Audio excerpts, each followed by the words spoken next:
The entire police academy field went silent when Chief Daniel Hayes stopped the challenge and asked for my identification. Hundreds of people were standing around the obstacle course that afternoon in Willow Creek, Texas. My sister Lauren was still wearing her academy training shirt, surrounded by her friends, her instructors, and the people who had spent the last hour cheering for her. Nobody was looking at me. Not until Chief Hayes picked up my registration form. He stared at the name on the paper for a few seconds longer than anyone expected. Then he looked at me, and he said something I hadn't heard in years. Captain Bennett? The way he said that word changed everything, because my family had spent most of my life believing they knew exactly who I was. They were wrong. But to understand why a police chief was standing in front of an entire town, calling me by a title nobody in my family knew I had earned, you have to go back to 3 weeks earlier. Back to my sister's backyard barbecue. Back to the moment Lauren Bennett looked across the table, smiled in front of everyone, and asked me if I was brave enough to survive one day in her world. My name is Claire Bennett, and for most of my adult life, my family had a very simple description of me. The quiet one, the safe one, the one who never wanted attention. My younger sister Lauren was the opposite. She was the person people noticed when she walked into a room. She was the daughter my parents talked about at church. The one with pictures on the refrigerator, the one whose police academy graduation countdown was posted all over social media. And honestly, I was happy for her. I really was. But somewhere along the way, Lauren confused being noticed with being accomplished. And my silence made it easy for everyone to underestimate me. I worked as an emergency medical technician at Willow Creek Memorial Hospital. Every day, I ran toward situations most people spent their lives trying to avoid.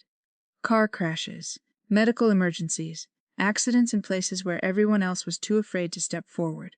But because I didn't wear a uniform with a badge on my chest, because I didn't talk about my past, because I didn't remind people of the things I had done, my family assumed I had lived a quiet and ordinary life. They never knew about the years I spent in the United States Air Force. They never knew I had been a pararescue specialist. They never knew there were nights when my entire job was bringing people home alive. I never told them.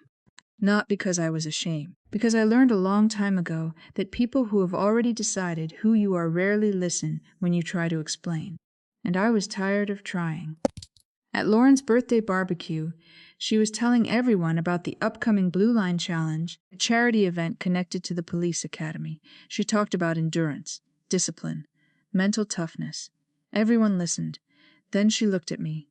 Claire, you should sign up. The table got quieter. I knew that look, the look people give when they are waiting for a joke. Lauren smiled. You work in a hospital. That's great. But this is different. This is about real pressure. A few people laughed. My mother smiled awkwardly. My father looked down at his plate, and I felt that familiar feeling. Not anger, not sadness. Something much quieter. The feeling of being misunderstood by people who were supposed to know you best.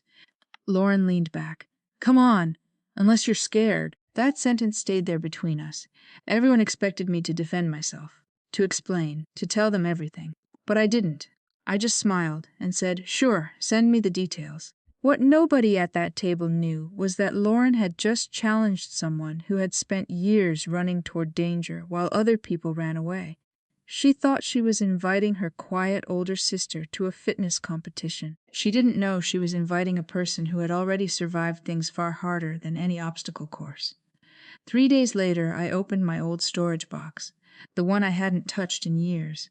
Inside were things nobody in my family had ever seen. My old Air Force identification, my service records, the medal I kept wrapped carefully in cloth, and a pair of boots that still carried memories from a life I never talked about. I looked at them for a long time.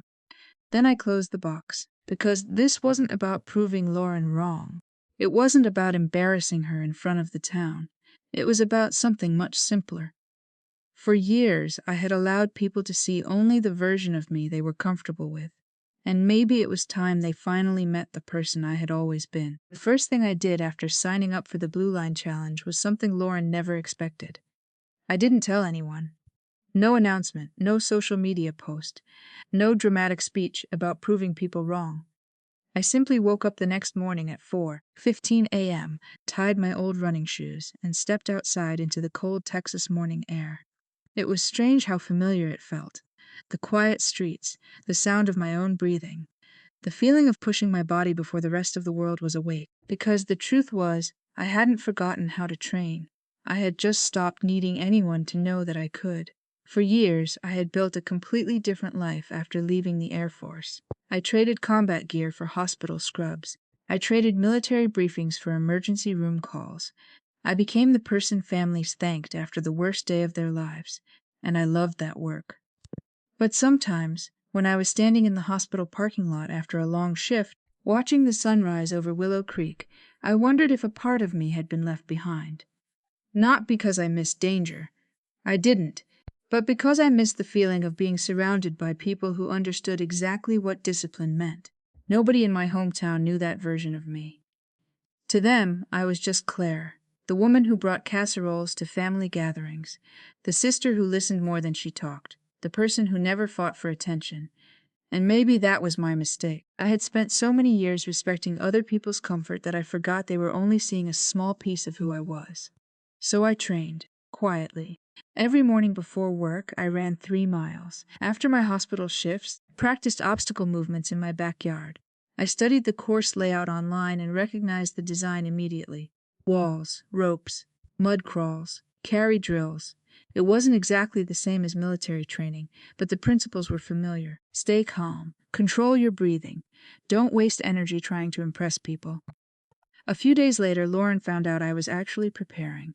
She came by my house wearing her academy sweatshirt, holding a coffee cup, and gave me that same smile she had at the barbecue, the smile people use when they think they already know the ending. "You're seriously doing this?" I looked up from tying my boots. "Yes." She laughed softly. "Claire, I'm not trying to be mean. I'm just saying. This isn't like helping people at the hospital." There it was, that sentence. The one that sounded polite, but carried the same message. Your work matters, but it's not the same as ours. I looked at her for a moment. Years ago, I probably would have explained. I would have told her about the missions, the training, the nights when my hands were the only thing between someone and death. But I didn't. Because I realized something. People who respect you don't need a resume, and people who don't respect you will always find another reason not to. So I just smiled. I know, that answer confused her. She expected an argument. She expected me to defend myself. Instead, I went back to my training, and for the first time I saw something change in Lauren's expression. Not respect, not yet, but uncertainty. The biggest surprise came from someone I barely knew. His name was Officer Michael Turner. He was one of the instructors helping organize the challenge. I met him when I was practicing at the community fitness park. Most people there recognized Lauren. Not me. They would wave at her, ask about the academy, tell her how proud they were. Nobody paid attention to the woman quietly climbing the rope structure alone. Until Michael watched me for a few minutes. "You've done this before," he said. I looked over. "Something similar." He smiled. "No, not something similar." I didn't answer. He studied my movements, the way I positioned my feet, the way I conserved energy, the way I looked around before moving. "You move like someone who has had to stay alive, not someone trying to win a charity event." For a second, I felt something I hadn't felt in years. Someone noticed. Not my job title, not my appearance, not the quiet version of myself my family had created, the real me. But I wasn't ready to tell him everything, not yet. I simply said, "I used to have a different career." Michael nodded, and surprisingly he didn't push. That small moment meant more than he probably realized, because after years of people assuming they knew me, someone finally respected the fact that I didn't owe them my entire story. Meanwhile, Lauren was preparing differently. She trained hard, and I had to admit that. She was talented, she was determined, but there was one difference between us. Lauren trained because people were watching. I trained because nobody was. Her videos from practice were everywhere online. Her friends cheered her on. People commented about how she was going to dominate the challenge, and every time I saw those posts, I felt that familiar pressure. The old version of me would have wondered, should I tell them? Should I explain? Should I finally show them what I can do? But then I remembered why I signed up. This wasn't revenge. It wasn't about making my sister feel small. It was about refusing to make myself smaller anymore. The night before the event, I opened that old storage box again. I took out my Air Force identification card. I held it in my hand for a long time. Then I placed it back, because tomorrow I wasn't walking onto that field as a former officer. I wasn't walking there as someone trying to prove a point. I was walking there as Claire Bennett, the woman they thought they knew, and the woman they were about to meet for the first time. The morning of the Blue Line Challenge arrived faster than I expected, and by the time I pulled into the Willow Creek Police Training Center parking lot, I already knew something had changed. Not with the event, with me. For years I had walked into rooms hoping people would see more than the quiet woman standing in front of them. That morning, I walked in without needing anyone to see anything. I parked my old truck between a row of police cruisers and expensive SUVs belonging to sponsors. I could hear music playing near the registration tent, children running around with their parents, and volunteers handing out water bottles with the Police Academy logo printed across them. It looked like a normal community event. But I knew something nobody else knew.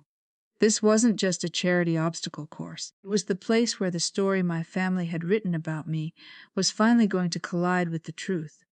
Lauren was already there. Of course she was. She was standing near the starting line wearing her academy shirt, surrounded by her classmates and friends. She looked confident, smiling for pictures, shaking hands with local sponsors. She belonged there, and honestly, I was happy for her. Because unlike what some people might think, my goal was never to take anything away from my sister. I didn't want her moment, I just wanted mine. When Lauren saw me walking toward registration, she smiled. Actually showed up, huh? A few of her friends laughed. The old Claire would have felt that familiar sting, that little moment where you wonder, why do they need me to be less for them to feel bigger? But this time, I didn't feel hurt. I just felt tired of carrying a version of myself that made other people comfortable. So did you, I said. She raised an eyebrow. What does that mean? Nothing. And that bothered her more than an argument would have, because Lauren knew how to fight against anger. She didn't know how to fight against calm. The first challenge was the wall climb. 30 feet of wooden barriers designed to test strength, coordination, and teamwork. Lauren went first. The crowd cheered. She was fast. She was strong. And I have to admit, watching her, I felt proud. She had worked hard, but when it was my turn, something different happened. The crowd got quieter, not because I was doing something flashy. Actually, it was the opposite. I wasn't rushing. I wasn't showing off. I wasn't trying to impress anyone. I simply moved. Every step had a purpose. Every movement had a reason. At the top of the wall, I looked down and saw Officer Michael Turner watching me carefully. He didn't look surprised. He looked like someone confirming a suspicion. The next obstacle was the rope climb. A lot of people struggled there. The trick wasn't just upper body strength. It was knowing how to control your energy. Lauren climbed quickly, but burned herself out halfway. I reached the top without stopping, not because I was stronger, because I remembered. Muscle fades. Training stays. By the fourth challenge, people had stopped talking. The same people who had been laughing earlier were now watching. One of Lauren's classmates leaned toward her and asked, "Your sister does this often?" Lauren shook her head. No. That answer bothered her, because for the first time she was realizing something. She didn't actually know me, not the real me. Then came the rescue simulation. A weighted training dummy had to be carried through a difficult section of the course, while participants followed emergency instructions. Most competitors focused on speed. I focused on the situation, the same way I always had. Halfway through, one of the younger participants slipped badly near the obstacle area. People froze. It was only a few seconds, but in emergencies, seconds matter. I dropped the dummy immediately and moved toward him. "Don't move your neck." My voice changed. Not louder, just different. The kind of voice that comes from years of training. I checked his condition, stabilized his position, and directed someone to call the medical team. The entire field watched, even Lauren, and I saw something in her face I had never seen before. Not embarrassment, not anger, recognition. For the first time, she wasn't looking at her older sister. She was looking at someone she didn't understand. After the final obstacle, I crossed the finish line. My time wasn't announced immediately. Nobody was cheering. Nobody knew what to say. I was standing there covered in dirt, breathing hard, when Chief Daniel Hayes walked toward the registration table. He wasn't looking at the scoreboard. He was looking at the paperwork, my paperwork. At first, I didn't think anything of it. Then I saw his expression change. The chief, a man who had spent 30 years in law enforcement, suddenly looked like he had just seen a ghost. He picked up my registration form. Then he looked at me. "Claire Bennett?" I nodded. He looked back at the paper. "Is this you?" I knew exactly what he was asking. The old life, the life I had buried, the life nobody in Willow Creek knew existed. For a moment I considered saying no, not because it wasn't true, but because I had spent so long protecting that part of myself. Then I realized something. I wasn't protecting it anymore. I was hiding it. So I simply said, "Yes." Chief Hayes took one step forward, and then his voice carried across the entire field. "Everyone, hold on." The conversation stopped. The volunteers stopped moving. The sponsors turned around. Lauren froze. Chief Hayes looked at me and said, "Captain Bennett." The silence that followed was something I will never forget, because titles are strange things. Sometimes they mean power, sometimes they mean responsibility, but sometimes they simply mean someone finally sees the truth. Chief Hayes explained that years earlier he had worked with an Air Force rescue unit during joint emergency training. He remembered a name, a woman whose after-action reports were studied because of her decision-making under pressure, a woman who entered impossible situations when everyone else was trying to escape, a woman who received recognition for saving lives. That woman was standing right in front of him. My family had spent years calling me quiet. The police chief called me captain. My sister had spent years thinking I wasn't tough enough. A man who understood toughness better than anyone there knew exactly who I was. Nobody spoke. My mother, who had arrived halfway through the event, stood frozen with her coffee cup in her hand. My father stared at me like he was seeing his daughter for the first time, and Lauren just stood there. The confidence she had carried all morning was gone, not because she lost, but because she finally understood. The person she had challenged to prove herself had already spent years proving herself in places she could never imagine. Chief Hayes handed me back the form. Then he smiled. "You should have told them." I looked around at my family, at my sister, at all the people who thought they knew me, and I quietly answered, "Maybe," because the truth was I shouldn't have had to. For the first time in my life, people in Willow Creek weren't asking what I did. They were asking who I was. And honestly, that felt much stranger than I expected. I thought the hardest part would be standing in front of everyone and having my past revealed. I was wrong. The hardest part was watching the people closest to me realize they had spent years knowing only a small piece of me. The week after the Blue Line Challenge felt different. People who used to walk past me at the grocery store stopped to say hello. Neighbors who had only known me as the hospital lady suddenly wanted to hear about my time in the Air Force. The local newspaper even called and asked if I would do an interview. I politely declined, because the attention was never what I wanted. That was something people misunderstood. They thought quiet people wanted to be invisible, but that's not always true. Sometimes quiet people simply don't want to spend their whole lives fighting to convince others they matter. The biggest change, however, happened inside my own house. My mother came to my apartment one Sunday morning. She brought coffee, the same way she always had. But this time, she sat at my kitchen table longer than usual. She looked uncomfortable, and my mother was not someone who was easily uncomfortable. "I found out about the medal," she finally said. I knew what she meant. The recognition I had received years earlier. The one I kept locked away because I never knew how to explain that part of my life. She looked down at her coffee. "I can't believe you went through all of that and never told us." I thought about that sentence for a long time, because there was something painful about it. Not anger, not blame, just sadness. "I tried," I told her. She looked surprised. "When?" I smiled a little. Not with words, and that was the truth. I had shown them who I was in 1,000 small ways. Every emergency shift, every late-night phone call helping someone, every time I showed up when people needed me. But they only recognized strength when it came with a title, a uniform, a story they could understand. My mother wiped her eyes. "We should have asked." That sentence meant more than any apology could have. Because sometimes the deepest wounds aren't created by people who hate you. They're created by people who love you but never took the time to truly see you. Lauren was different.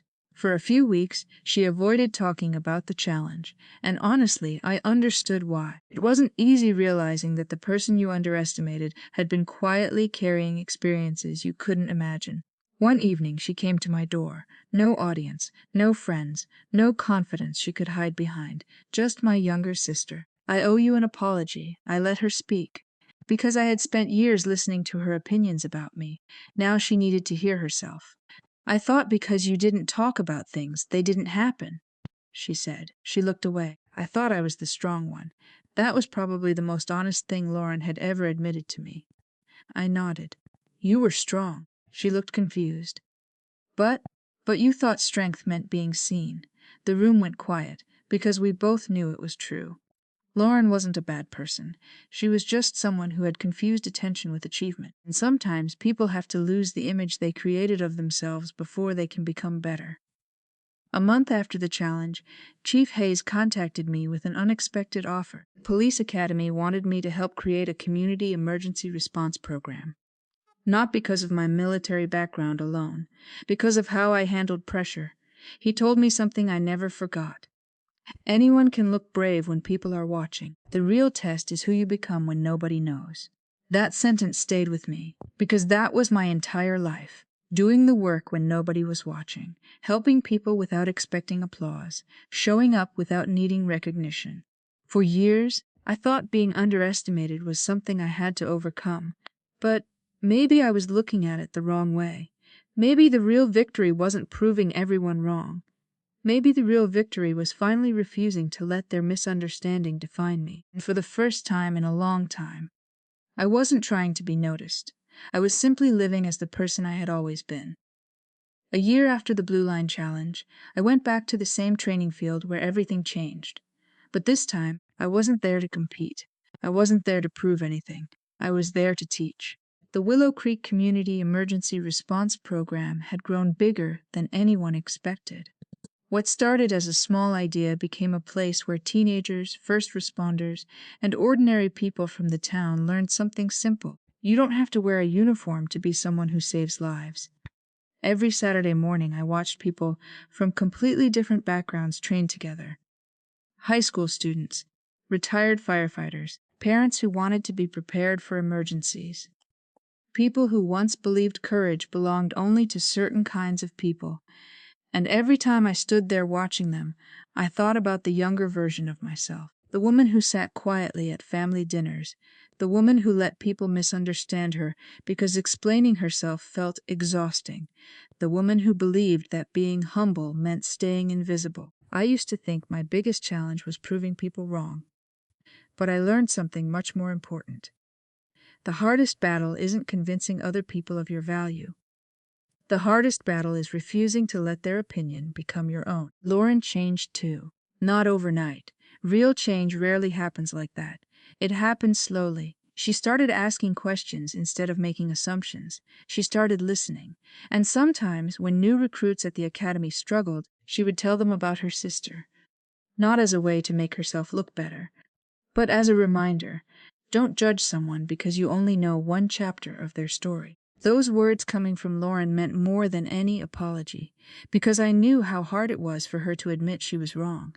My relationship with my family wasn't magically perfect after one event. Life doesn't work that way. There were still difficult conversations.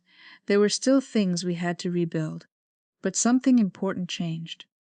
They stopped seeing me as the quiet daughter, the simple sister, the person who never needed attention. They started seeing me as Claire, the complete version. And maybe that was the greatest victory of all. Not the title, not the recognition, not the moment when an entire crowd went silent. Those moments felt good, but they were temporary. What lasted was something deeper: respect, understanding, and the freedom of no longer needing permission to be yourself. I still keep my old Air Force identification card. Not because I need to remember who I was. I keep it because it reminds me of something I almost forgot. A person's story is always bigger than what you can see from the outside. The quiet person sitting at the table might have survived battles you know nothing about. The person who doesn't speak about their achievements might have done things most people could never imagine. And the person you underestimate today might be the person who teaches you what strength really looks like tomorrow. So if you've ever been the person nobody noticed, if you've ever been underestimated, if you've ever felt like you had to shrink yourself just to make other people comfortable, remember this: you don't have to announce your worth. You don't have to fight for every person's approval. Sometimes the strongest thing you can do is keep building, keep growing, and let your actions tell the story, because eventually the truth has a way of finding its way into the light. And when it does, you won't need to explain who you are. They'll finally see it. Sometimes the greatest battles we face are not fought on a battlefield, but in the quiet moments when we have to decide whether we will let other people's opinions define who we are. Claire Bennett's story reminds us that being underestimated does not mean being insignificant, and being quiet does not mean being weak. Many people spend years being placed into boxes by family, friends, or society: the ordinary one, the less successful one, or the person who is never expected to stand out. But every person carries a story, a struggle, and a strength that others may never see. The lesson is simple but powerful. Never allow someone else's limited view of you to become the limit of your own life. We cannot control every judgment people make about us, but we can control whether we surrender our confidence because of them. Sometimes the healthiest choice is not to argue louder, but to step away from the need for approval and let our actions, character, and consistency speak for themselves. At the same time, this story teaches us the importance of looking beyond appearances. The people we overlook may be carrying experiences, sacrifices, and wisdom we know nothing about. A little more patience, curiosity, and kindness can change the way we see the people around us. As the saying goes, there is more than meets the eye. Everyone deserves the chance to be understood, not simply judged. If this story touched your heart, we would love to hear your thoughts. Have you ever been underestimated, misunderstood, or had to prove your worth quietly? Share your story in the comments below. Don't forget to like this video to support the channel, and subscribe for more powerful stories about courage, resilience, and the unexpected strength within ordinary people. May you always find the courage to stand in your truth, the wisdom to recognize the strength in others, and the peace that comes after every difficult season. Wishing you and your loved ones hope, healing, and brighter days ahead.